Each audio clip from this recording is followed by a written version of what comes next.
අද වීඩියෝ එකෙන් මම ඕගොල්ලන්ට ගොඩාක් වැදගත් වෙන ඉන්ෆර්මේෂන් එකක් තමයි අරගෙන ආවේ. ඉතින් මේ වීඩියෝ එක ඕස්ට්‍රේලියාවට PR ඇප්ලයි කරලා එන්න හිතාගෙන ඉන්න අයට, ඒ වගේම ස්ටුඩන්ට් වීසා ඇවිල්ලා පස්සේ PR එකට ඇප්ලයි කරන්න හිතන් ඉන්න අයට, එහෙම නැත්නම් 485 වීසා එකේ ඉන්න අයට මේ හැමෝටම ලොකු බලපෑමක් වෙන විස්තරයක් ගැන තමයි මේ වීඩියෝ එකෙන් මම අරගෙන ආවේ. ඉතින් මේ වීඩියෝ එක ඉවර වෙනකම්ම ඕගොල්ලෝ මාත් එක්ක එකතු වෙලා ඉන්න. ඕගොල්ලොට ගොඩාක් වැදගත් ඉන්ෆර්මේෂන් ටිකක් මම මේ වීඩියෝ එකෙන් අරන් ඇවිල්ලා තියෙනවා. ඕස්ට්‍රේලියාවට PR ඇප්ලයි කරලා එන process එකේදී ඕගොල්ලොන්ට point system එකක් හරහා තමයි යන්න වෙන්නේ. ඉතින් මං හිතනවා මේ වෙනකොට ඕගොල්ලෝ මේ point system එක ගැන දන්නවා ඇති කියලා. ඉතින් මේ point system එක ඉස්සරහට වෙනස් කරන්න මේ වෙද්දි official discussions යනවා government එකේ. ඒ වගේම මෙන්න මේ point system එකේ මේගොල්ලෝ කරන්න යන වෙනස මේ අවුරුද්දේ financial year එකේ ඉඳන් මේගොල්ලෝ වෙනස් කරන්න යනවා. ඒ කියන්නේ ජූලි 1 වෙනිදා ඉඳන් මේ වෙනස සිද්ධ වෙනවා. හරියටම ගත්තොත් තව මාසයක් වගේ තමයි මේකට තියෙන්නේ. ඉතින් ඒ කියන්නේ මේක ගොඩක් ඉක්මනට සිද්ධ වෙන දෙයක්. ඒක නිසා මං හිතනවා මේ වීඩියෝ එක ඉස්සරහට PR ඇප්ලයි කරන්න ඉන්න අයට, ඒ වගේම දැනටත් EOIs දාලා තියෙන අයට එහෙම ගොඩාක් වැදගත් වෙන ඉන්ෆර්මේෂන් එකක් වෙයි කියලා. ඒ වගේම කාට හරි මේ point system එක ගැන අයිඩියා එකක් නැත්නම් මෙන්න මේ වීඩියෝ එක ගිහිල්ලා බලන්න. මේ වීඩියෝ එකේ මම එක්ස්ප්ලেইন කරනවා දැනට තියෙන point system එක. ඉතින් එතකොට මේකෙන් දැන් අලුත් ෆයිනෑන්ෂල් ඉයර් එකේ ඉඳන් point system එක වෙනස් වෙන්නේ කොහොමද කියන එක මම ඔයගොල්ලන්ට ඊට පස්සේ කියන්නම්. ඉතින් මේ වීඩියෝ එකේදී මම ඔයගොල්ලන්ට අරගෙන එන්නම් දැනට ඩිස්කස් වෙලා තියෙන changes මොනවද මේගොල්ලෝ මේ point system එකට කරන්න යන්නේ කියන එකයි. ඒ වගේම මේක කොහොමද බලපෑමක් වෙන්නේ අපි වගේ PR ඇප්ලයි කරන්න හිතන් ඉන්න අයට කියන එකයි. ඒ වගේම දැනට දැනගන්න පුළුවන් විදිහට point system එකේ මොනවද වෙන වෙනස්කම් කියන එකයි. ඉතින් ඒක නිසා මේ වීඩියෝ එක දිගටම බලන්න.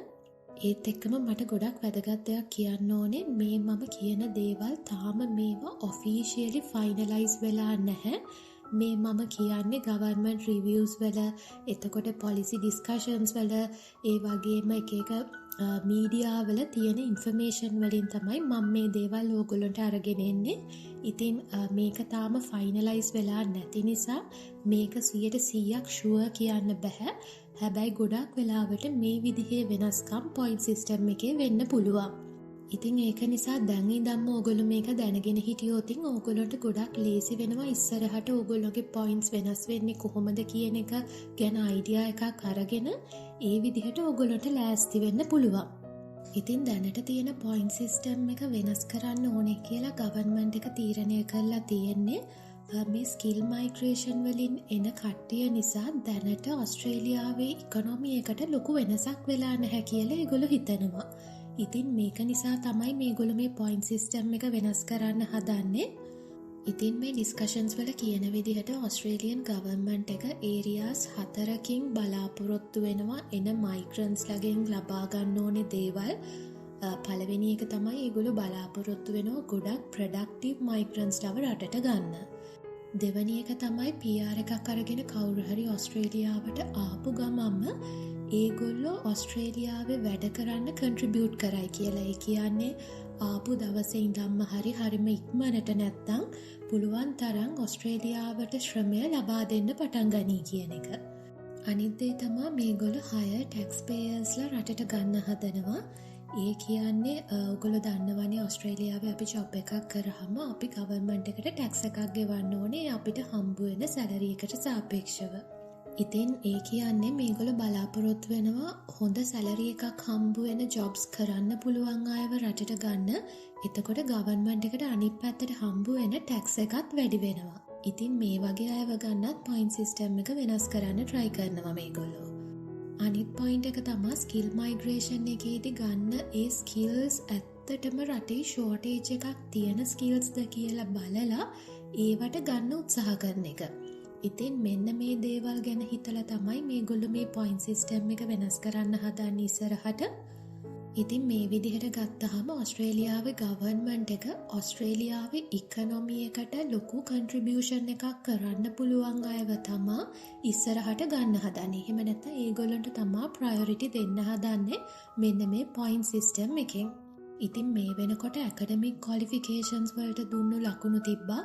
ඒ වගේම අපේ ස්කිල් එකට හම්බ වෙන ලකුණු පරණ පොයින්ට් සිස්ටම් එකේ තිබුණා.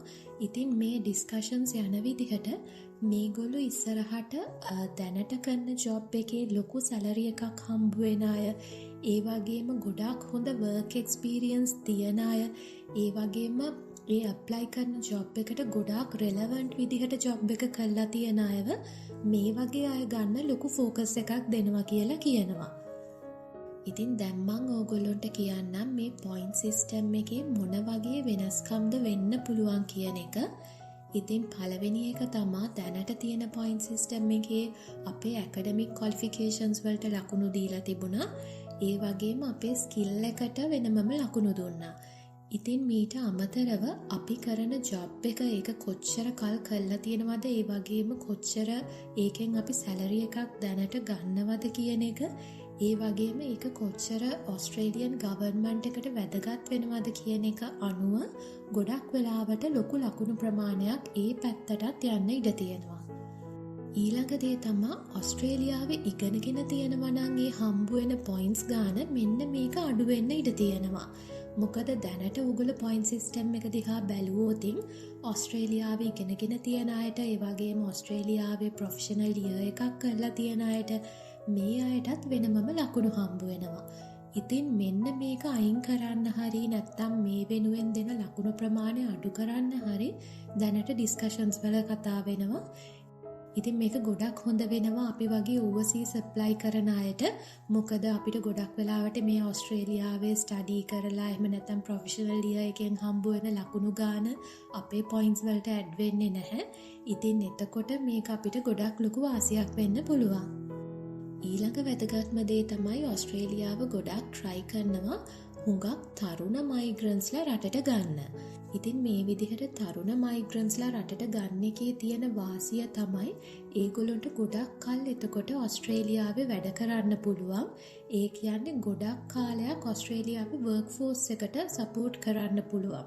ඒ වගේම ඒගොල්ලෝ ගොඩ කාලයක් ටැක්ස් පේ කරනවා මේ හේතුව නිසා.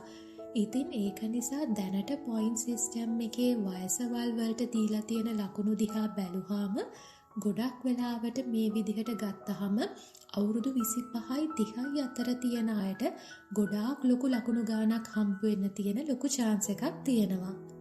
ඉතින් ඊළඟ එක තමයි සමහර ඔකියුපේෂන්ස් තියෙනවා දැනටත් ඔස්ට්‍රේලියාවේ ලොකු ඩිමාන්ඩ් එකක් තියෙන.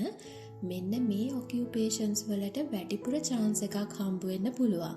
උදාහරණයක් විදිහට හෙල්ත් කෙයා, එතකොට ට්‍රේඩිං, ටීචිං, කන්ස්ට්‍රක්ෂන්, මෙන්න මේ වගේ ඒරියාස් වල ඉන්න අයට ලොකු chance එකක් තියෙනවා PR එකක් ඇප්ලයි කරලා PR එකකට හම්බ වෙන්න.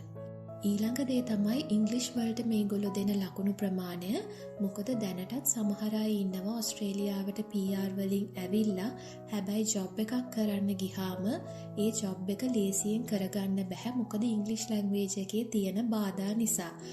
ඉතින් ඒක නිසා මේගොල්ලෝ ඉස්සරහට ලොකු ප්‍රයොරිටි එකක් දෙන්න කල්පනා කරනවා මේ ඉංග්ලිෂ් වලට දෙන ලකුණු ප්‍රමාණයට. නැත්තම් හොඳට ඉංග්ලිෂ් කතා කරන්න පුළුවන් අයව රටට ගන්න. ඉතින් මම මේ ගෙනාපු විස්තර ටික සමරි එකක් විදිහට ගත්තොතින් ඔස්ට්‍රේලියන් ගවර්න්මන්ට් එක try කරන්නේ අලුත් පොයින්ට් සිස්ටම් එක ගෙනල්ලා highly educated ඒ වගේම high skill එකක් තියෙන young migrants ලව ඔස්ට්‍රේලියාවට ගන්න. ඉතින් මං අනිවාර්යෙන්ම වීඩියෝ එකක් අරගෙන එන්නම් මෙන්න මේ පොයින්ට් සිස්ටම් එක ඔෆිෂියලි ඒගොල්ලෝ රිලීස් කරාට පස්සේ මොකද්ද තියෙන වෙනස්කම කියන එකයි දැනට තියෙන පොයින්ට් සිස්ටම් එකත් එක්ක කම්පැරිසන් එක. ඉතින් මං මේ වීඩියෝ එක අරගෙන එනකන් ඕගොල්ලෝ මගේ අනිත් වීඩියෝස් බලන්න. මම PR පාත්වේ එක ගැන කරපු වීඩියෝ එක, ඒ වගේම කලින් කියපු පොයින්ට් සිස්ටම් එක ගැන කරපු වීඩියෝ එක. එතකොට ඔයගොල්ලන්ට අලුත් පොයින්ට් සිස්ටම් එක ආවහම ලේසියෙන්ම බලා ගන්න පුළුවන් මොනවද වෙන වෙනස්කම්. ඒ වගේම ඔයගොල්ලෝගේ පොයින්ට්ස් කොහොමද වෙනස් වෙන්නේ. ඒ වගේම ඒක ඔයගොල්ලන්ට වාසි වෙනවද එහෙම නැත්නම් මොකද වෙන්නේ කියන එක ඔයගොල්ලන්ට දැනගන්න පුළුවන්. ඉතින් මේ වීඩියෝ එක ඉවර වෙනකම්ම මාත් එක්ක එකතු වෙලා හිටියට ඕගොල්ලන්ට thank you.